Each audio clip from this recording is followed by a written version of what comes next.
Data management is a complex and sometimes confusing issue to unravel. How do you secure and send information across the massive machine that is the Department of Defense?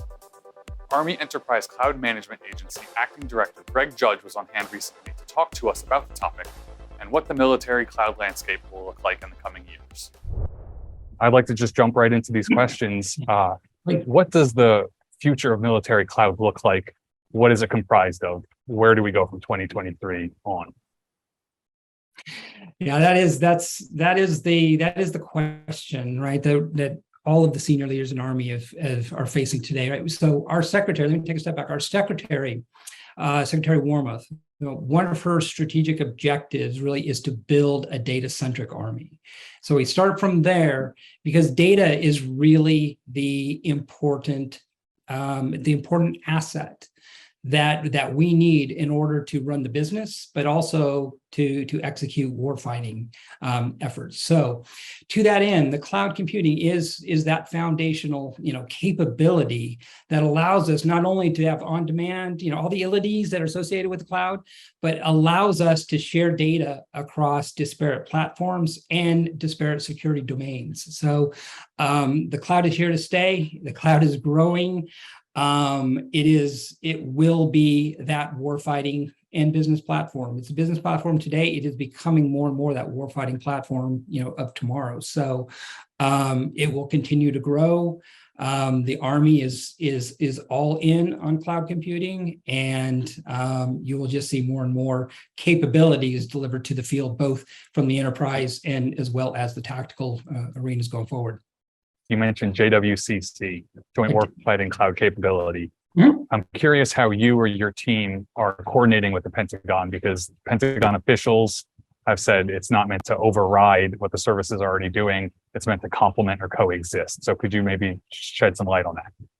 Yeah, so JWCC that's a great topic. So first thing about JWCC, I do have to say this because we in the ECMA, we competed our enterprise cloud service contract. I know how hard it is. So what the PMO at JWCC did was a huge lift, and I don't think everybody really appreciates what a hard job they had to actually get that contract out. So that's the first thing I want to say. But so for the JWCC, we are at the beginning stages of what that contract really is and how we will utilize that contract. So what we have said is, hey, we're absolutely in support of JWCC, and where it makes sense, we will utilize that contract. But we still have to figure out in terms, what is that contract really is? What are the terms and conditions? What are the costs? How do you actually execute task orders on that, et cetera, et cetera. So we're at the beginning stages, but what I do say is we work really closely with the PMO office over there. We know them by first name, and we'll be working with them going forward to figure out how it best suits the needs of the Army. So you guys are in touch with them. Are the Army's cloud experts also in touch with the other services? If so, what is that dialogue like? And are you learning something maybe from the Air Force's Cloud One or Cloud One Next initiative? Mm-hmm.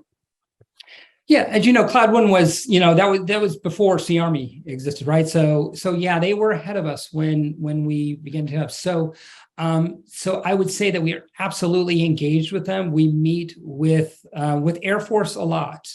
We're meeting more and more with Navy and obviously our DoD partners. So a lot of that dialogue really is maturing.